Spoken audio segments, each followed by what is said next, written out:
ಇವರಿಬ್ಬರು ಲಿಲ್ಲಿ ಮತ್ತು ಪಿಂಕಿ. ಇವಳು ಲಿಲ್ಲಿ, ಇವಳು ಪಿಂಕಿ. ಇವರಿಬ್ಬರು ಸ್ನೇಹಿತರು. ಮಗಳೇ ಲಿಲ್ಲಿ, ನಾನು ಸ್ವಲ್ಪ ಹೊರಗೆ ಹೋಗಿ ಬರ್ತೀನಿ, ಮನೆಯಲ್ಲೇ ಇರ್ತೀಯಾ? ಆಯ್ತಪ್ಪ.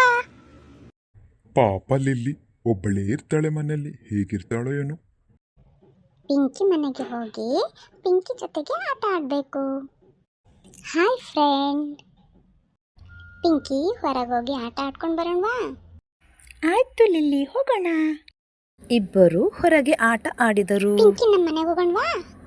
ನಂತರ ಲಿಲ್ಲಿಯು ಪಿಂಕಿಯನ್ನು ತನ್ನ ಮನೆಗೆ ಕರೆದುಕೊಂಡು ಬಂದು ಅವಳಿಗೆ ಸಿಹಿ ತಿಂಡಿಗಳನ್ನು ನೀಡಿ ಅವಳಿಗೆ ಬ್ಯಾಗ್ ಮತ್ತು ಬಟ್ಟೆಗಳನ್ನು ಕೊಟ್ಟು ಸಂತೋಷಪಟ್ಟಳು. ಪಿಂಕಿಯನ್ನು ಮನೆಗೆ ತಲುಪಿಸುವಷ್ಟರಲ್ಲಿ ಕತ್ತಲಾಯಿತು. ಲಿಲ್ಲಿಯ ತಂದೆಗೆ ಕೋಪ ಬಂದಿತು. ಆದರೆ ಲಿಲ್ಲಿಯು ನಡೆದದ್ದೆಲ್ಲವನ್ನೂ ಹೇಳಿದಳು. ಆಗ ಲಿಲ್ಲಿಯ ತಂದೆಗೆ ಸಂತೋಷವಾಯಿತು. ಪಿಂಕಿಗೆ ಎಲ್ಲವನ್ನೂ ಕೊಟ್ಟು ಸಂತೋಷಪಡಿಸಿದ್ದಕ್ಕಾಗಿ ಲಿಲ್ಲಿಯ ತಂದೆಯು ಸಂತೋಷಪಟ್ಟರು.